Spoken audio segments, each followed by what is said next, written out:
우리는 새로운 한 해의 표어를 다시 복음으로라고 정하고 새해를 맞이했습니다. 성경은 우리에게 이 복음이 무엇인가에 대한 분명하고 정확한 지식을 전달하고 있습니다. 특별히 로마서는 복음에 대한 진술을 가감없이 전달하고 있는 책인 것입니다. 이에 대해서 바울은 본문에서 자신을 로마 교회 성도들에게 소개할 때 하나님의 복음을 위하여 부르심을 받은 예수 그리스도의 종이라고 고백을 하고 있습니다. 자신이 부름을 받은 것은, 자신이 종된 것은 사람의 종도 아니고 그 어떠한 일을 위해 부름을 받은 것이 아니라 하나님의 복음을 위해서 부름을 받았다, 하나님의 복음을 위해서 종이 되었다라고 자기를 소개하고 있는 겁니다. 사도 바울은 오매불망 로마를 방문하기를 소망하고 있었습니다. 그 가운데 매우 중요한 이유가 무엇입니까? 바로 궁극적으로 이방인을 향한 복음의 빚진 자의 심정을 가지고 있는 이 바울이 로마의 성도들에게도 복음 전하기를 원했기 때문이다 라고 말씀을 하고 있는 것이죠. 이 사도 바울이 로마로 가고 싶은 이유, 그 로마에 가서 사도 바울이 거하고 싶은 이유가 무엇이었을까? 당시 로마는 세계에서 가장 앞선 도시였고, 당시 로마는 세계에서 가장 발전된 그런 도시였는데 사도 바울이 그 로마에 가고 싶었던 이유가 무엇인가? 여러분, 사도 바울은 그 로마로 가고 싶은 아주 분명한 이유가 자신이 복음을 받고 보니 너무 좋았고, 자신이 복음을 받고 보니 너무 즐거웠고, 자신이 복음으로 새로운 사람이 되어 보니까 로마에 있는 성도들에게도 복음을 전하고 싶었다. 로마에 있는 사람들에게도 복음의 그 맛이 어떤 것을 알려주고 싶었다라고 하는 복음의 빚진 자의 심정이 있었던 것입니다. 복음이란 말은 만백성에게 기쁜 소식과 죄인의 용서와 값없는 구원과 참 평화와 영원한 생명과 영속가는 기쁨을 전파하는 것이다 라고 누군가 말했는데 정확한 말입니다. 복음은 단순히 이 땅에서만 즐거운 것이 아니라 복음이라고 하는 것은 값없이 우리에게 주는 구원과 평화, 영원한 생명과 그 생명이 영속되는 기쁨을 주는 그러한 놀라운 복음이 그 속에 담겨져 있는 것입니다. 이제 우리는 다시 복음으로 하는 새해 주제를 통해서 당분간 주일마다 복음이 무엇인가, 이 복음에 대한 하나님의 말씀을 또 우리가 알아보고 또 깨닫고 그 복음의 능력 안에서 새 힘을 얻고 하나님의 자녀의 삶을 살기를 원합니다. 여러분, 복음은 뭐냐? 이 복음의 의의가 무엇인가를 우리는 살펴보는데요, 이 복음이라고 하는 것은 유앙겔론이라고 하는 헬라 말입니다. 이것은 좋은이라고 하는 말과 소식이라는 말이 합성되어서 좋은 소식으로 불려지고, 좋은 소식이란 이 뜻은 또 우리가 굿뉴스라고 하는 영어로 가끔 말하기도 하지만 하나님의 이야기라고 불려지는 가스펠로 부르기도 합니다. 여러 가지 형태로 이렇게 이 복음이 우리에게 들려지고 또 말하여지고 있는 것이죠. 본래 이 말은, 이 구약적 배경이 무엇입니까? 아기가 출생했을 때, 아기가 출생을 했을 때 그 출생을 알리는 기쁜 소식에 사용된 단어가 이 복음이라고 하는 단어입니다. 예레미야 20장 15절에 보니까 나의 아버지에게 소식을 전하여 이르기를 당신이 등남하였다 하여 아버지를 즐겁게 하던 자라는 그런 경우를 말하는 것이죠. 여러분, 아이의 출생이 얼마나 즐거운 일입니까? 이 아이의 출생, 특별히 현대 우리나라 인구가 점점 감소하고 있다고 하는 이 시대에 이 아이의 출생이 얼마나 즐거운 일입니까? 구약에 이 복음이라는 단어가 쓰였을 때 이 아이의 출생에 대한 소식을 알릴 때 사용했던 단어인 것입니다. 그리고 전쟁의 승리의 시원함을 알리는 그런 기쁜 소식에 이 단어가 사용했는데, 이방 나라였지만 블레셋이 사울과의 싸움에서 이기고 사울의 머리를 베어서 그 갑옷을 벗기고 자기들의 백성에게 전파했을 때 이 단어를 사용했습니다. 이 전쟁의 승리가, 피비린내 나는 이 전쟁, 어디가 이길지 모르는 그러한 전쟁에서 승리를 했다, 이 쾌재를 부르는 소식을 전할 때 이 단어를 사용을 한 것입니다. 또 이 말은 하나님의 의로움과 구원의 능력을 행사하는 말을 할 때 쓰였는데, 시편 40편 9절에 보니까 내가 많은 회중 가운데서 의의 기쁜 소식을 전하였나이다 하는 이러한 경우를 말하는 것이죠. 이사야는 하나님께서 기름 부으신 메시아가 그 백성에게 오신다는 이 사실을 말할 때 이 단어를 사용했습니다. 이사야 40장 9절에 보니까 아름다운 소식 그랬죠. 아름다운 소식, 복음이죠. 아름다운 소식을 시온에 전하는 자여 너는 높은 산에 오르라. 아름다운 소식을 예루살렘에 전하는 자여 너는 힘써 소리를 높이라. 두려워하지 말고 소리를 높여 유다 성읍들에게 이르기를 너의 하나님을 보라 라고 말할 때 아름다운 소식이라고 하는 이 단어가 바로 복음이라는 단어의 다름이 아닙니다. 이사야 52장 7절에 보니까 좋은 소식을 전하며 평화를 공포하며 복된 소식 좋은 소식을 가져오며 구원을 공포하며 시온을 향하여 이르기를 내 하나님이 통치하신다 하는 자의 산을 넘는 발이 어찌 그리 아름다운가. 이 복음을 전하는 기쁜 소식을 전하는 좋은 소식을 전한다고 하는 이러한 이 사실을 전할 때 바로 이러한 이 복음이라는 단어를 썼습니다. 여러분 오늘 이사야에서 말하는 이 좋은 소식, 이 기쁜 소식, 복된 소식이라고 하는 말은 역사적 의미로는 바벨론에서의 유다의 해방을 말하는 거예요. 여러분 70년 동안 바벨론에게 압제를 당하고 잡혀있고 포로 생활을 했던 이 이스라엘 유다가 해방을 한다고 하는 이 소식이 얼마나 기분 좋은 소식입니까? 우리나라도 그런 이 역사를 가지고 있지 않습니까? 그때 온 백성이 나와서 우리나라의 모든 거리에서 여러분 해방을 맞이할 때 얼마나 온 나라가 들썩이고 얼마나 기뻐했습니까?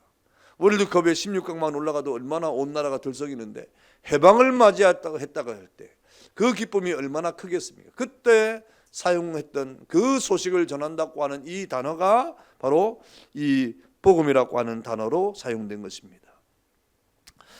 또 이것은 예언적 의미가 있는데 이것은 예수 그리스도께서 죄인을 구원하시려고 세상에 오신 사실을 의미하는 것입니다.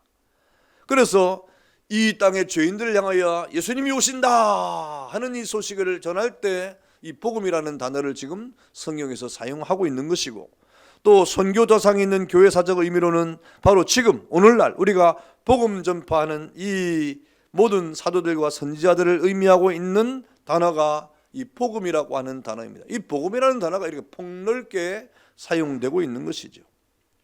여러분 이사야 선지자는 더 확연하게 주 여호와의 영이 내게 내리셨으니 이는 여호와께서 내게 기름을 부으사 가난한 자에게 아름다운 소식을 전하게 하려 하심이라고 말했는데 예수님께서 회당에서 복음을 전하실 때 여러분 이 단어를 이 말씀을 자신이 성취했다고 말씀을 하셨습니다. 이렇게 복음이라는 단어는 기쁜 소식을 전할 때 쓰였고 그 단어가 이제 하나님께서 이 땅의 죄인들에게 꼭 필요한 기쁜 소식, 좋은 소식을 전하는 단어로 쓰이게 되었다. 복음이라는 단어 참 좋은 단어입니다. 복음이라는 단어가 일반적으로도 쓰였다는 것이죠. 구약에도 보니까 아이가 태어났을 때, 전쟁에서 승리했을 때, 또는 환자들이 병에서 고침을 받았을 때 이 모든 것이 다 복음이라고 하는 기쁜 소식, 좋은 소식으로 쓰임을 받았는데 이것이 지금 하나님께서 이 땅의 죄인들에게 꼭 필요한 소식을 전할 때도 이 복음이라는 단어가 사용이 된 것입니다. 그렇다고 하면 이 복음이라는 단어가 이 기독교의 메시지는 어떻게 나타났느냐? 이 복음은 기독교 메시지의 핵심을 나타내는 말로 자리를 잡았습니다.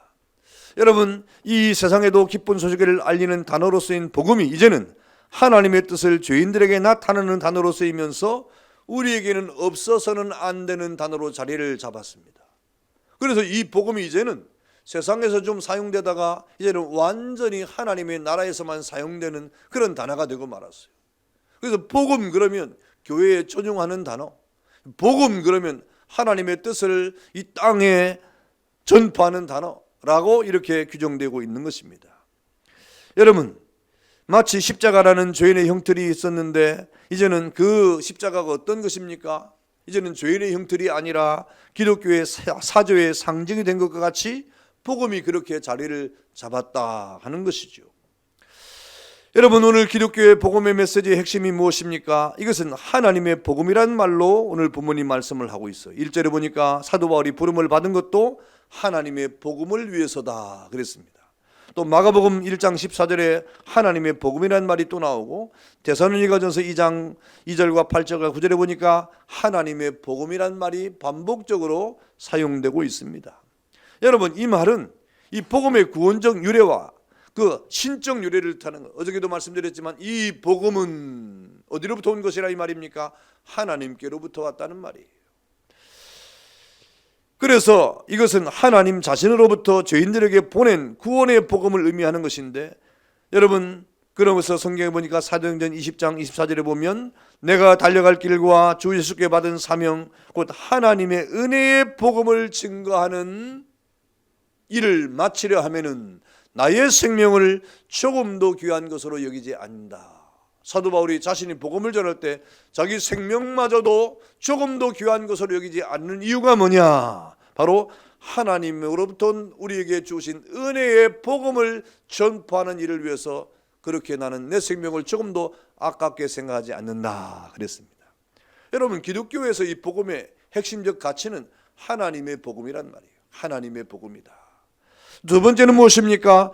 그리스도의 복음이, 그 하나님의 복음이 그리스도의 복음이란 말입니다. 마가복음 1장 1절에 보니까 하나님의 아들 예수 그리스도의 복음의 시작이다 그랬습니다. 여러분, 이 말은 무슨 말? 마가복음은요 최초의 복음이에요. 이 사복음서와 모든 신약의 서신서들보다 제일 먼저 기록됐다고 여겨지는 이 서신이 마가복음입니다. 그런데 그 당시에는 어떤 이 사상과 철학이 있었습니까? 모든 세계는 로마로 통한다고 생각했어요. 모든 세계는 로마로 통하고, 그리고 로마의 황제가 제일이고, 그리고 로마의 황제의 말이고 그 뜻이 있으면 모든 것이 성취된다고 여겨지는 그 시대에 마가복음에서는 마가가 뭐라고 말합니까? 그렇지 아니하고 하나님의 아들 예수 그리스도의 복음이 시작되고 있다라고 선포를 하고 있는 겁니다. 고린도후서 4장 4절에도 그리스도의 영광의 복음, 그리스도의 복음이라고 이렇게 말씀을 하고 있습니다. 이 말은 무슨 말입니까?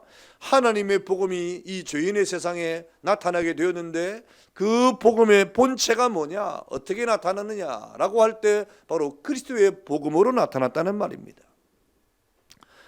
본질로서 하나님의 복음을 사람들에게 가져오고 구현했는데 그 구현을 누구를 통해서 했느냐? 예수 그리스도를 통하여 복음이 나타났다고 하는 말이에요. 그래서 그 복음을 하나님의 아들 예수 그리스도의 복음이라고 말하고 있는 겁니다. 그리스도 자신이 하나님의 복음이요 그 복음의 계시라고 하는 말이죠. 그래서 하나님의 아들의 복음이라고 성경은 말하고 있는 겁니다.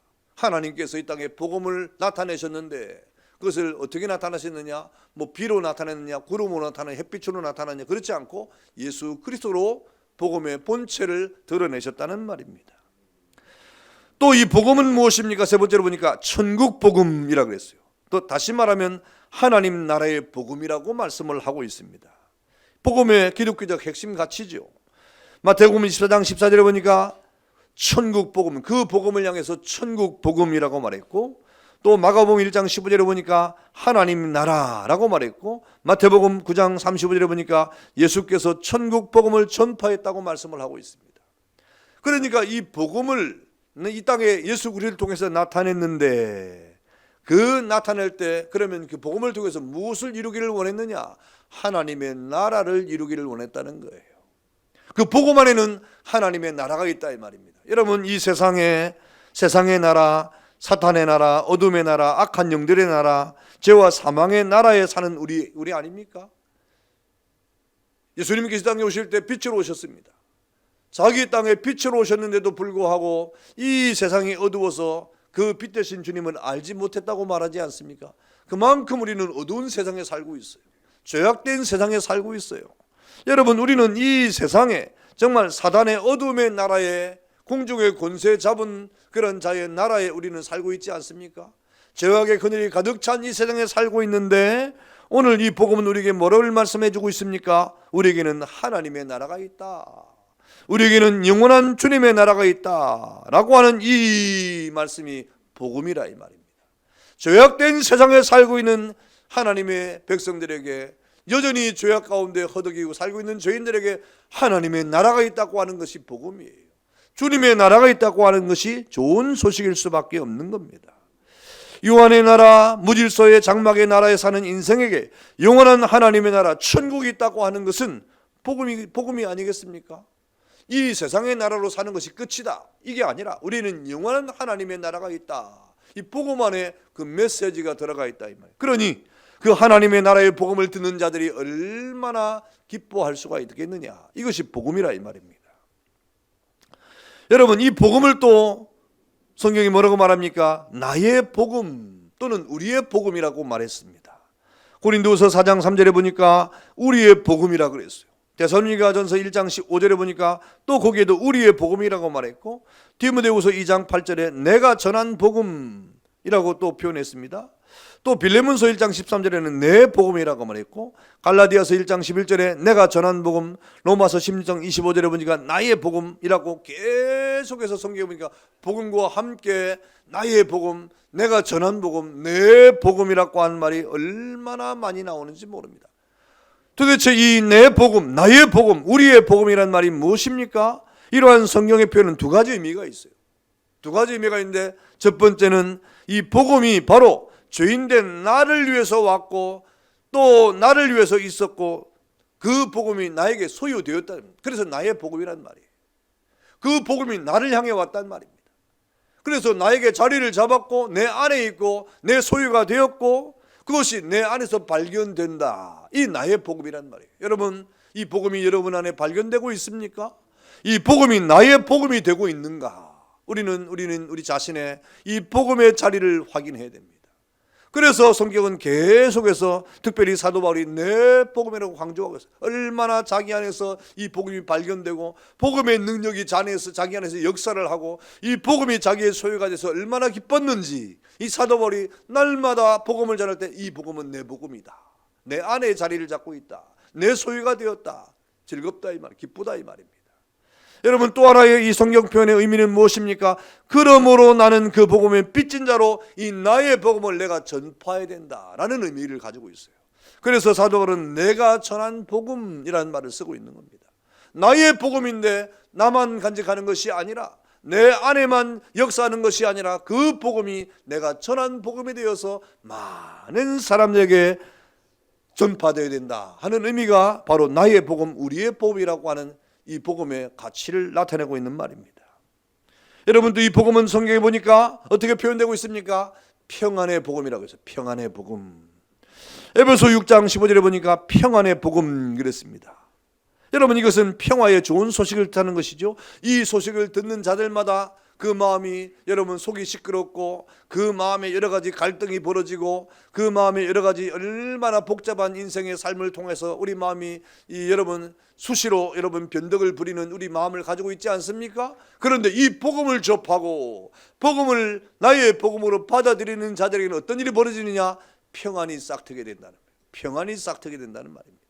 그 어떠한 일 앞에서도 이 복음을 받은 자는 그 복음으로 말미암아 평안을 얻게 되었다. 그래서 이 복음을 향하여 평안의 복음이라고 말씀을 하고 있습니다. 여러분 어떻습니까? 여러분이 이 땅을 살아갈 때 때때로 우리에게 얼마나 많은 부침이 있습니까? 우리의 삶에 부침이 있습니다. 또 여러 가지 경제적인 이유 때문에 부침이 있습니다. 삶 자체가 고단합니다. 우리의 직장과 우리의 모든 삶의 일들이 얼마나 힘이 든 일입니까? 우리가 원하고 바라는 대로 되지 않는 일이 얼마나 많습니까? 내 마음과 소원은 아무 이유 없이 내 주변에서 일어나는 여러 가지 복잡한 일들 때문에 얼마나 무거운 마음이 있습니까? 그럼에도 불구하고 하나님의 이 복음은 우리에게 평안을 가져다 준다라고 성경은 말씀하고 있는 것입니다. 여러분, 그러므로 이 평안은 하나님과 사람과의 관계 회복을 말하는 것이고, 사람과 사람과의 관계 회복을 말하는 것이고, 사람과 만물과의 관계 회복에서 오는 것입니다. 그래서 평안이 오는 거예요. 평안이. 근본적으로 우리가 하나님과의 평안, 사람과의 평안, 만물과의 평안이 자리를 잡게 되는 것입니다. 그러므로 기독교 안에서 복음이라고 하는 것은 기독교 메시지의 핵심입니다. 이 복음 안에서, 여러분, 기독교 안에서 이 복음은 기독교 메시지의 핵심이에요. 이 복음이 하나님께로부터 왔고 그 복음이 예수 그리스도를 통하여 성취되었고 그 복음으로 하나님의 나라를 이루고 확장해 가는 것입니다.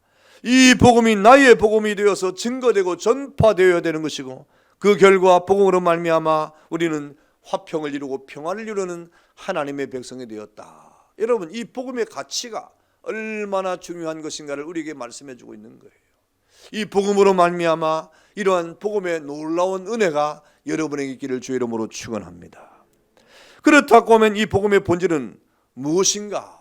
이 모든 복음의 핵심 가치가 어떻게 우리에게 전달이 되는가? 그것은 바로 예수 그리스도 자신입니다.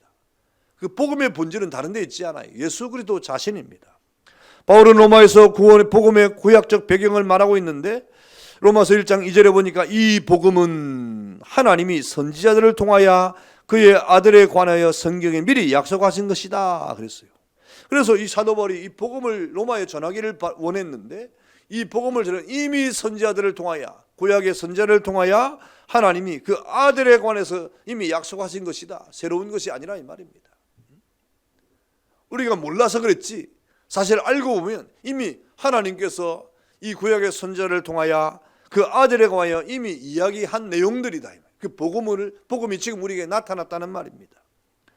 그리고 이 복음의 실체는 예수 그리스도 자신인데 그의 인성은 다윗의 혈통이다. 3절에 보니까 그랬습니다.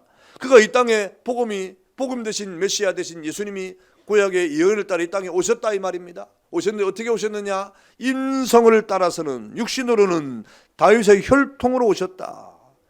신성, 다시 말하면 그 영으로는 성결의 영으로 오셨다 그랬어요. 3절에 그의 아들에 관하여 말하면 육신으로는 다윗의 혈통에서 나셨고 성결의 영으로는 죽은 자들 가운데서 부활했다 그랬습니다. 여러분, 그래서 예수님이 이 땅에 오시는 이런 사실을 통하여 예수님이 이 땅에 우리의 복음의 본질임을 성경은 우리에게 가감없이 말씀을 하고 있는 것입니다. 초점은 다시 말하면 복음의 본질은 무엇이라 이 말입니까? 예수 그리스도 자신이라 이 말입니다. 복음이 뭐냐? 우리가 즐겁게 노래하는 것이냐? 복음이 무엇인가? 우리가 이 땅에서 무슨 즐거운 일을 만나는 것이 복음인가? 그렇지 않고 이 복음의 핵심은 무엇인가? 복음의 본질은 무엇인가? 라고 말할 때 바로 예수 그리스도 자신이라고 하는 사실을 성경이 말씀을 하고 있는 겁니다. 여러분, 예수 그리스도가 인류에게 나타난 복음의 본질이 무엇입니까? 우리에게 이 복음의 본질이신 예수님이 하나님의 의로 우리에게 나타났다. 그것이 성탄이에요. 성탄. 무죄하신 성탄입니다. 말씀이 육신이 되어 우리 가운데 거하시게 된 사실을 여러분 우리에게 말씀하고 있는데 그것이 바로 복음이라 이 말입니다. 바로 그의 화육강세가 자기 땅에 자기 백성을 찾아 구원하러 오신 그 이름 예수를 통하여 나타난 것입니다. 그는 자기 땅에 자기 백성을 찾아 구원하려고 우리와 똑같은 사람으로 구주로 나신 주님이었다. 이 복음의 핵심입니다. 여러분, 이 땅에 메시아로 오신 이 예수, 여러분 이 성탄은 죄인들에게 얼마나 큰 복음입니까? 우리가 얼마 전에 성탄을 보내지 않았습니까? 다윗의 가문에서 나온 나사렛 예수는 하나님의 아들로 메시아로 오셨다. 우리에게 성탄의 기쁨과 즐거움은 바로 이러한 의미를 가져다 주고 있는 것입니다. 그래서 예수님이 이 땅에 오심으로 빛 되신 주님이 어둠 가운데 오셔서 어떤 일이 벌어졌습니까? 이 땅에 오신 메시아로 오신 그는 전능한 기사를 행했는데 눈먼 자에게 빛의 복음을 주었습니다. 병든 자에게는 건강한 복음을 주었습니다. 걷지 못하는 자에게는 어떤 일이면 일어남의 복음이었습니다. 가난한 자에게는 부의 복음이었습니다. 포로된 자에게는 자유의 복음을, 죽은 자에게는 부활의 복음을 가져다 주신 분이 바로 예수 그리스도셨다. 성탄의 예수님이 우리에게 그러한 복음으로 오셨다는 것이죠. 여러분, 그는 권세 있는 새 기원으로 사람들의 영혼에 새 창조의 힘을 부어 주었습니다. 그래서 여러분, 이 땅에 생명이 없는 세상의 기원들이 얼마나 많습니까? 예수님 당시에도 그런 기원이 있었어요. 예수님 당시에도 바리새인들의 낡은 교훈들이 얼마나 많았습니까? 그런데 예수님께서 그런 낡은 교훈들, 힘이 없는 교훈들, 생명이 없는 교훈을 향하여 뭐라고 말했습니까? 그러나 나는 너에게 이르노니 그랬습니다. 그러나 나는 너에게 말한다. 세상에 이런 교훈들도 있고 바리새인들이 이렇게 말하고 바리새인들이 성경을 왜곡해서 잘못 말하고 있는데 그러나 나는 너에게 새로운 하나님의 뜻을 전하기를 바란다 라고 말씀을 하신 것입니다.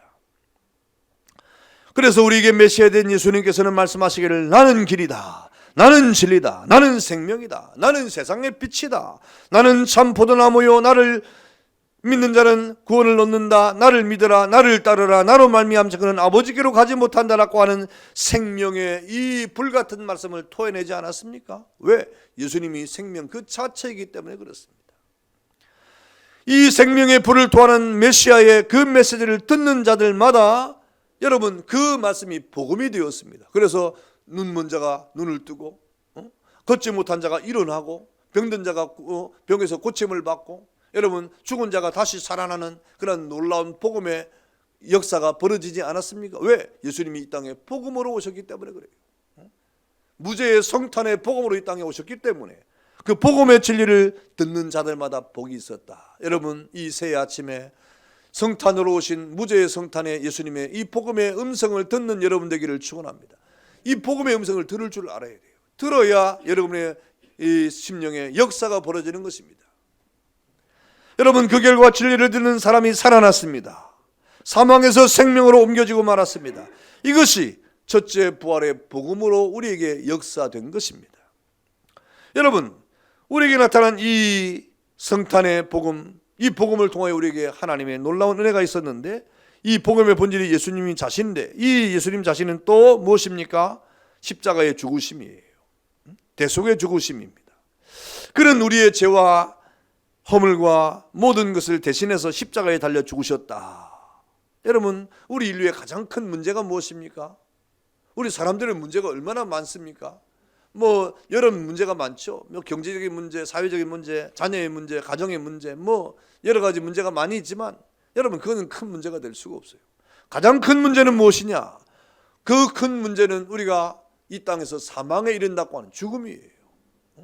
이 사망의 문제, 인류의 숙적인 이 죄의 결과인 사망의 문제를 깨끗이 해결하는 대속의 죽음으로 그 사망의 값을 지불하신 분이 바로 예수님이셨습니다. 이 사실을 베드로는 뭐라고 말했습니까?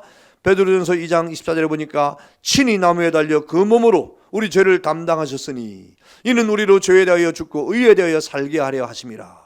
그가 채찍에 맞음으로 너희는 나음을 얻었다 그랬습니다.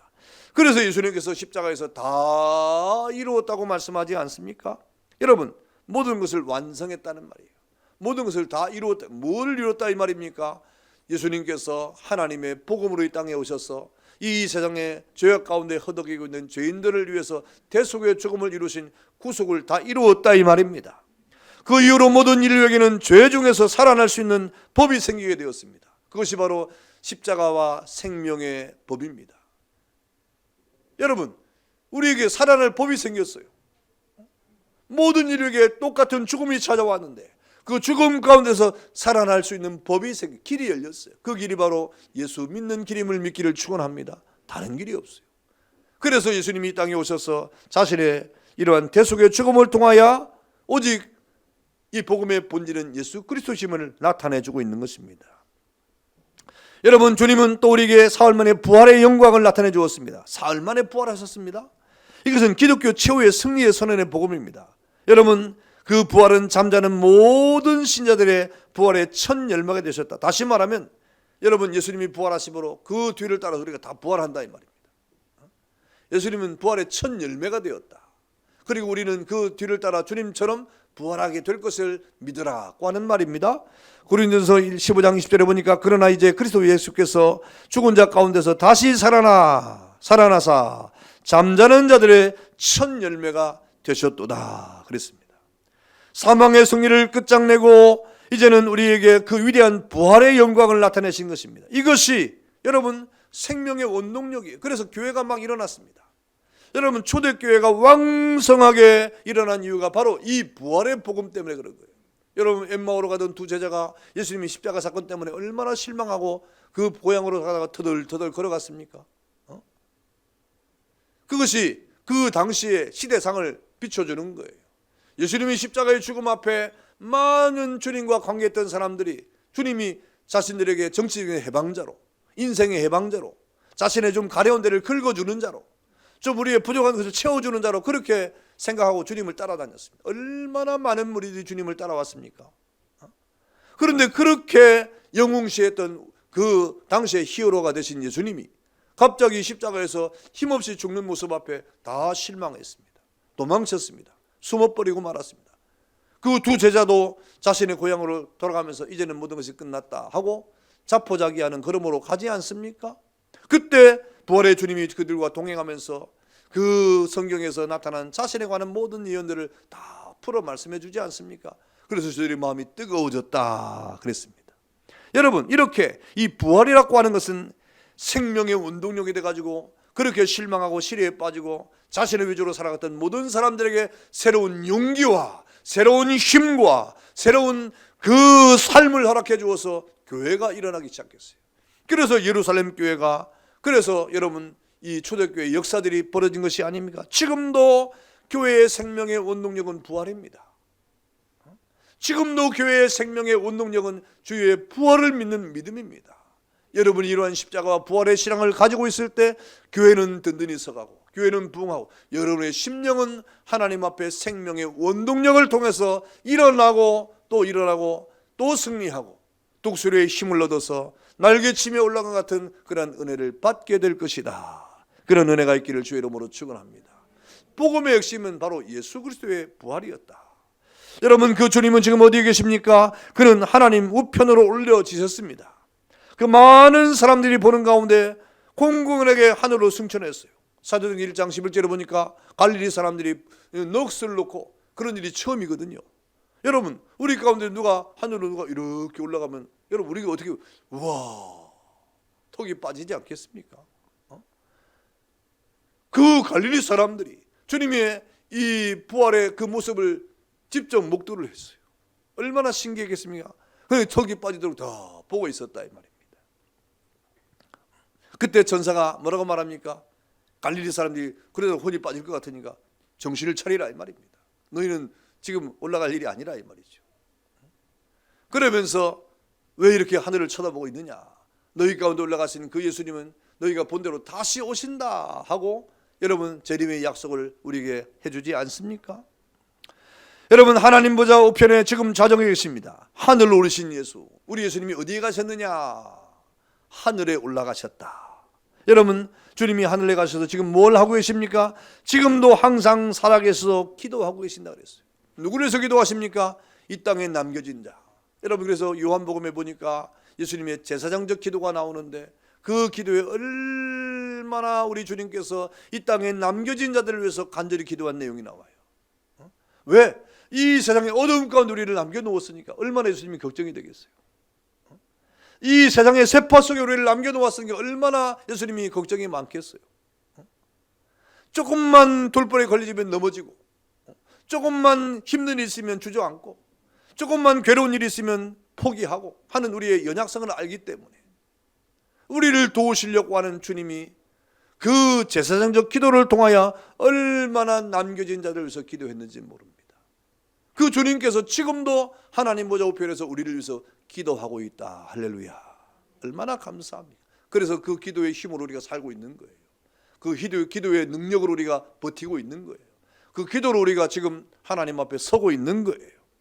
여러분, 지금 그는 하나님 우편에 앉아 계시고 그리고 우리를 위해서 항상 기도하고 계십니다. 그리고 장차 주님은 어떻게 오십니까? 심판조로 다시 오실 것이다 그랬어요. 심판조로 다시 오실 것이다. 여러분, 주님이 재림하실 때는 어떻게 오십니까? 예수님의 첫 번째 오신 초림은 우리를 위해서 자신의 몸을 내어주심으로 십자가에 달려 죽기 위해서 오셨지만 다시 오시는 주님은 그렇지 않습니다. 다시 오시는 주님은 각 사람의 자기 행위를 따라 심판을 하러 오신다고 성경이 말씀하고 있습니다.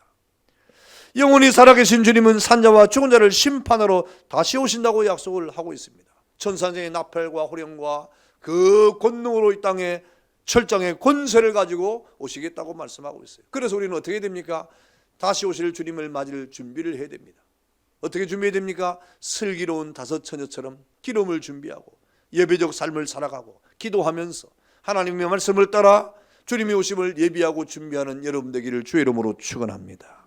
그러면서 그는 영원한 영생의 왕, 영광의 왕, 만유의 주가 되실 것을 약속을 하고 있습니다. 다시 말하면 우리 어린 양 되신 예수님은 재림 이후에 영원한 영생의 왕으로 영광의 왕으로 만유의 주가 되시면서 영생의 나라의 왕이 되실 것이다. 여러분, 그 나라가 임하면 어떻게 됩니까? 여러분, 사막의 샘이 넘쳐 사막에 꽃이 피어 향내 내리라. 이사야에서 예언한 그 하나님의 나라, 우리가 전혀 예상하지 못했던, 생각하지 못했던 이런 이 일들이 여러분 일어나는, 사자골에 어린이가 손놓고 장난쳐도 물지 않는 그런 평화의 나라, 영광의 나라, 그런 영생의 나라가 우리에게 펼쳐질 것이고, 여러분 그 영생의 나라와 그 영광의 나라에서 그와 함께 있는 모든 부르심을 입은 빼냄을 놓고 진실한 하나님의 백성들도 주님과 함께 왕노릇하게 될 것이다. 이 복음을 통하여, 예수 그리스도를 통하여 일어날 장래의 소망입니다. 사랑하는 성도 여러분, 예수 그리스도 그 자신이 복음입니다. 그의 오심과 그의 죽으심과 그의 부활과 그의 승천과 보좌에 앉으심과 심판과 영원한 통치의 약속이 복음이요, 복음의 본질이요, 복음의 전부, 다른 것이 없어요. 다른 복음이 없어요. 다른 복음이 여러분 있는 것은 그것은 잘못된 이단입니다. 그래서 초대교회에서도 다른 복음을 전하는 잘못된 사람들이 있었어요. 다른 복음을 전하는 잘못된 일들이 있었습니다. 여러분, 바로 이 사실은 오늘 우리가 이 세계에 왜 존재하고 어디를 향해 가고 있는가를 알려주는 역사의 주제이기도 합니다. 왜 우리가 이 땅을 살아가는가? 왜 우리가 이 땅에 존재하는가? 왜 우리가 이 땅을 걸어가는가에 대한 분명한 우리의 역사의 주제이기도 한 것입니다. 결코 역사는 단순한 궤도의 위를 반복하는 것이 아닙니다. 2022년도가 지나가면 당연히 2023년도가 찾아오고, 올해가 지나가면 또 2024년도가 당연히 올 것이다. 여러분, 그렇지만은 그러나 그 끝은 있다는 것을 알아야 돼요. 계속 역사가 반복되는 것은 아닙니다. 그러므로 역사는 계속적인 반복이 될 수가 없어요. 끝이 있습니다. 주님이 오실 재림의 때에 모든 역사는 끝이 나게 되어 있습니다. 또 이 역사는 무의미의 반복도 아닙니다. 2022년도를 살아갔으니까 2023년도도 어찌어찌 살아가겠지? 아니에요. 여러분, 그 모든 시간과 모든 공간은 결코 우연이나 무관한 그런 역사의 사건도 아니고, 그 모든 시간은 어떻습니까? 역사의 무대에 주인공이 있는데 그 주인공이 누구입니까? 예수님이에요. 그리고 주님과 함께 우리는 그 일들을 하는 그러한 모든 주님 앞에서의 하나님의 자녀들인 것입니다. 그 역사의 무대에서 우리는 할 일이 있다 이 말입니다. 여러분, 배우들이 무대에서 자기 배역을 따라서 할 일을 다 하지 않습니까?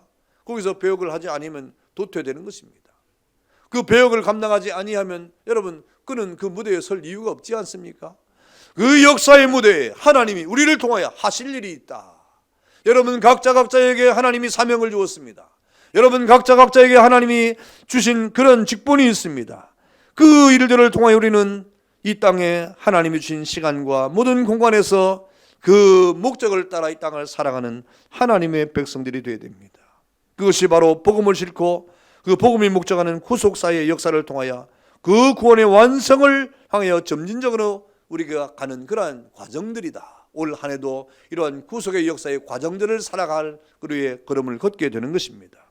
여러분, 복음의 본질 되신 예수 그리스도, 우리의 심판주로 구원주로 주님이 재림하실 때 이 구원의 복음이 완성될 때인데, 그때 주님을 맞이할 때 여러분, 주님께서 잘했다, 수고했다, 그리고 여러분에게 하나님 주실 영광의 나라를 바라보면서 하나님의 칭찬을 받는 그런 은혜가 있기를 주의 이름으로 축원합니다.